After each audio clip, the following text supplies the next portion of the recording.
World war 2 इंसानों के इतिहास में सबसे खूंखार वॉर रही है। बहुत सारे बड़े बड़े शहर तहस नहस हो गया, जैसे लंदन, टोक्यो, बर्लिन। आज के वीडियो में जानेंगे वर्ल्ड वॉर 2 क्यों हुआ, किसके वजह से हुआ, सब कुछ शुरू से अंत तक।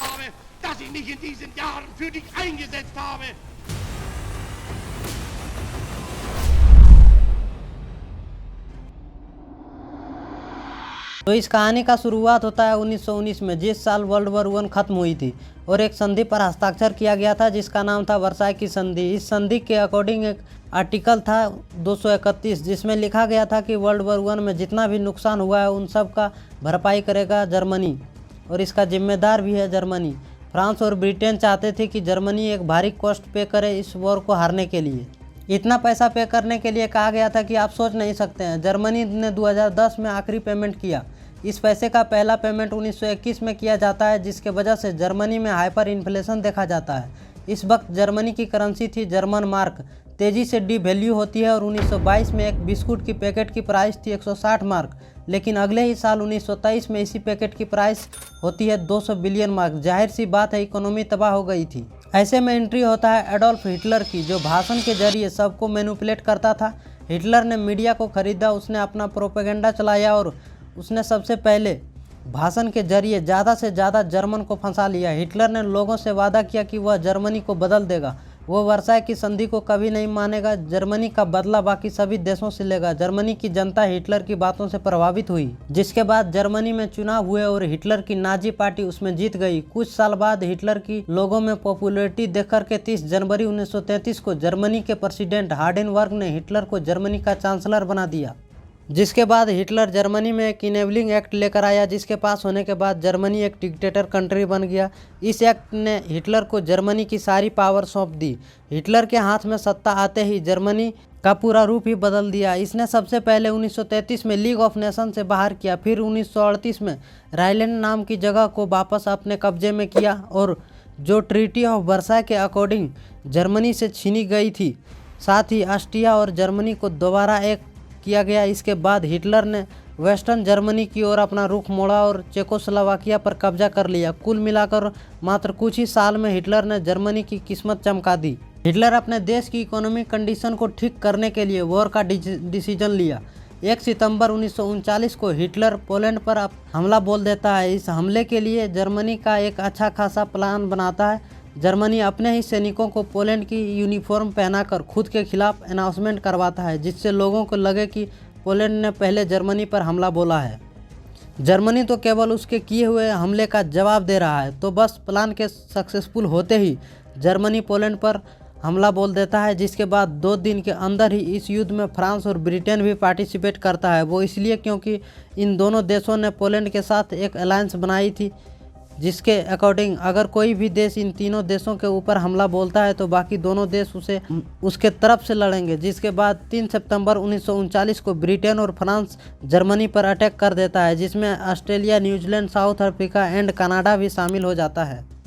युद्ध के शुरुआत में जर्मनी की साइड से जापान और इटली होते हैं, जो हर हाल में जर्मनी का साथ देने के लिए तैयार रहते हैं। ये दोनों देश जर्मनी की ओर से वॉर एंड तक लड़ते हैं। आपको बता दें कि वर्ल्ड वॉर 1 में जो इटली, यूके और फ्रांस की ओर से लड़ता है, वो इस बार अपना साइड चेंज क्यों कर लेता है। दरअसल वर्ल्ड वॉर 1 के अंत में बाकी सभी देशों को भर भर के फ़ायदा होता है, लेकिन इटली के हिस्से में कुछ नहीं आता। यहाँ तक कि इटली की इकोनॉमिक कंडीशन इस युद्ध के चलते ख़राब हो जाती है। इटली ने इन्हीं कारणों की वजह से एलाइड पावर से नाराज़ होता है, जिस कारण इस बार वो जर्मनी का साथ देता है। वॉर के शुरुआत में हिटलर समझदारी दिखाता है और सोवियत यूनियन के साथ हाथ मिला लेता है। वो चाहता था कि जर्मनी एंड यूएसएसआर एक साथ पोलैंड पर हमला करे, जिससे उसे तुरंत सरेंडर करने पड़े, जिसके बाद जर्मनी और सोवियत यूनियन उसे आपस में बांट ले, और हुआ भी कुछ ऐसा ही। दोनों देशों ने उस पर एक साथ हमला किया और जीतने के बाद उसे आपस में आधा आधा बांट लिया। ये सब देख करके फ्रांस और ब्रिटेन भड़के हुए थे, और इस बात को समझते हुए हिटलर इन दोनों देशों को एक प्रस्ताव भी भेजता है, लेकिन ये दोनों देश उस प्रस्ताव को रिजेक्ट कर देता है, जिससे जंग जारी रहता है। अब एक तरफ हिटलर एक एक करके सारे देश पर कब्जा कर रहा था। Rhineland, Austria, Hungary, Czechoslovakia, Poland, अपने सभी पड़ोसी देशों पर कब्जा जमा लिया था। वहीं सोवियत यूनियन को ये सब नज़र आ रहा था और वो भी अपने टेरिटरी बढ़ाने के लिए जगह जगह इन्वेजन करने लगा। उसने पोलैंड का आधा हिस्सा लेने के बाद बाल्टिक नेशंस पर हमला किया, जिसमें एस्टोनिया, लातविया और लिथुआनिया आते थे। सोवियत यूनियन इन तीनों देशों को आसानी से जीत लेता है। इसके बाद सोवियत यूनियन फिनलैंड पर कब्जा करता है, जिसके बाद सोवियत यूनियन खुद को लीग ऑफ नेशन से बाहर कर लेता है। दूसरी ओर हिटलर की ज़्यादा से ज़्यादा टेरिटरी हासिल करने की चाह बढ़ती जा रही थी, जिस कारण अप्रैल 1990 में डेनमार्क और नॉर्वे पर भी हमला बोल देता है। एलाइड पावर जर्मनी को रोकने के लिए हर तरह से कोशिश कर रहे थे।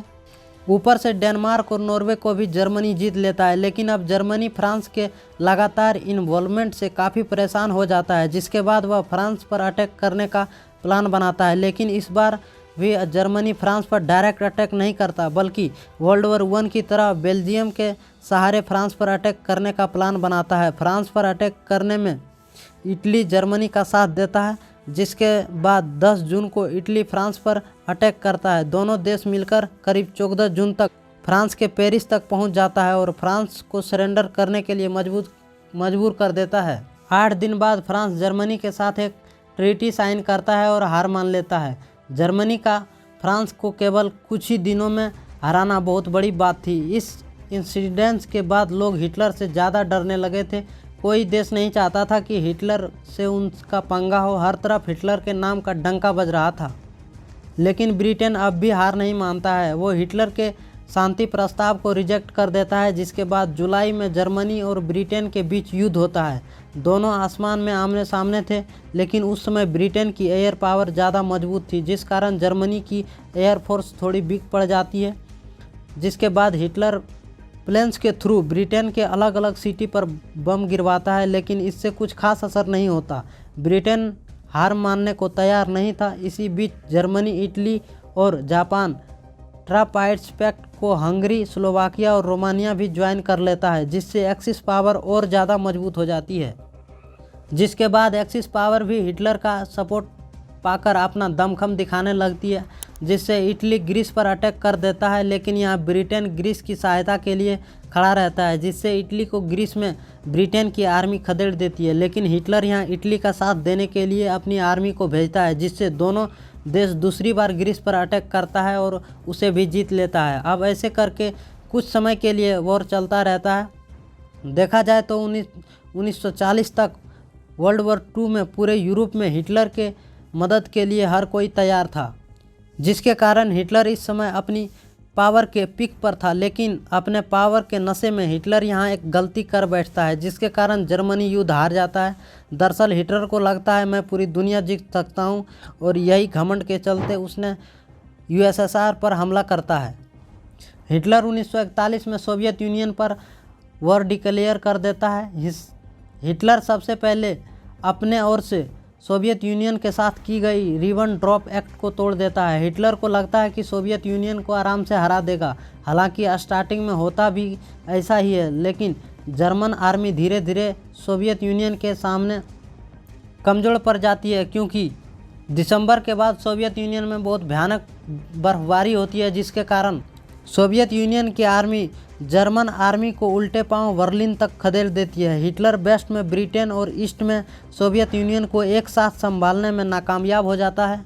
सोवियत यूनियन की आर्मी हिटलर की सेना को मात दे देती है, जिससे सोवियत यूनियन का भी दुनिया में एक नया दौर देखने को मिलता है। वैसे अमेरिका अब तक इस युद्ध से बाहर रहता है, लेकिन जापान पैसिफिक ओशियन में अमेरिका के पर्ल हार्बर नाम के आइलैंड पर बॉम्बिंग कर देता है, जिसके बाद अमेरिका ये युद्ध में उतरती है और ये लंबी वॉर चलती है। हिटलर को दिख रहा है कि अब उसका युद्ध से कंट्रोल छूट रहा है, लेकिन वो वॉर होने तक बर्लिन में ही रहने का फैसला लेता है। जहां हिटलर को जब खबर मिलती है कि जर्मनी वॉर में हार गया, तो वो अपनी पत्नी और खुद को शूट कर लेता है, जिसके बाद दुनिया का सबसे खतरनाक तानाशाह का अंत होता है। हिटलर की मौत की खबर जैसे ही न्यूज में आती है, जर्मनी सरेंडर कर देता है। लेकिन जापान अभी भी हार नहीं मानता है। वो अपनी पूरी ताकत के साथ इस युद्ध में लड़ता है। वो जीतने की कोशिश करता है, लेकिन इस कोशिश के जवाब में अमेरिका जापान पर न्यूक्लियर बॉम्ब दाग देता है। अमेरिका जापान की 2 जगह हिरोशिमा और नागासाकी पर एक एक न्यूक्लियर अटैक करता है, जिसके बाद जापान पूरी तरह से बर्बाद हो जाता है। जापान पर इस न्यूक्लियर बॉम्ब की काफ़ी ख़राब असर पड़ता है, जिससे उभरने में कई साल लग जाते हैं। हालांकि उस न्यूक्लियर अटैक के बाद वर्ल्ड वॉर 2 भी ख़त्म हो जाता है, लेकिन 2 सितंबर 1945 को जापान सरेंडर कर देता है। वर्ल्ड वॉर 2 से यूरोप पर काफ़ी फ़र्क पड़ता है। केवल यूरोप पर ही नहीं बल्कि पूरी दुनिया में महंगाई देखी जाती है। दुनिया ने पहली बार इतनी भयानक युद्ध देखी थी। न्यूक्लियर बॉम्ब ने इस वॉर को एक भयानक रूप दे दिया था। पूरी दुनिया पहली बार किसी न्यूक्लियर वेपन का इतना खतरनाक रूप देख रही थी। वो बात अलग है कि इसके बाद हर देश अपने यहाँ न्यूक्लियर वेपन्स बनाने की कोशिश में लग गया था। वॉर के एंड में मिलियंस ऑफ लोग मारे जाते हैं। साथ ही यूरोपियन इकोनॉमी पूरी तरह से कोलैप्स हो गई। इवन वॉर को जीतने वाले देश भी बुरी कंडीशन में थे। सोवियत यूनियन भी पैसों की तंगी से जूझ रहा था। आगे चलकर इन दोनों देशों में एक कोल्ड वॉर का दौर देखने को मिलता है, जो सालों तक चला और सोवियत यूनियन के टूटने के बाद शांत हुआ। जर्मनी और इटली में डिक्टेटरशिप भी खत्म हो गई। जर्मनी को 2 भाग में बांट दिया गया, West Germany and East Germany.